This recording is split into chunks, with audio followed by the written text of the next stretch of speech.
একেবারে মানে মুডও চটকে যায়, দিন খারাপ যায়, কালো বেড়ালের মতো রাস্তাঘাটে ফাট করে বেরিয়ে গেল। নিঃসন্দেহে তুই ঠিক কথা বলেছিস। মাথাটা গেছে। তিন বাটি গরুর মাংসের তরকারি, তার নামই হচ্ছে শুভেন্দু অধিকারী। এই ব্যাটারে দেখলে আসলেই দিনটা খারাপ যায়। এই দেখেন আমার কথাই বলি, ভিডিওটা করতে নেব তখনই দেখি ফোনে চার্জ শেষ। কেমনটা লাগে বলেন? বাংলাদেশের মানে পর্যটকরা তো নেই, এখন কেমন চলছে? এই ব্যবসা থাকবে না, অন্য ব্যবসা হবে, তখন অন্য লাইনে যেতে হবে আমাদের। খেলা জমে গেছে।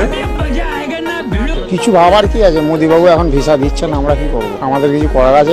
ওনারাতেই তো ক্ষমতা, সব কিছু দিলে হবে, না দিলে আর কি করা যাবে? সিস্টেমটা বন্ধ হয়ে যাবে। বাংলাদেশ না আসলে মার্কেট বন্ধ হয়ে যাবে।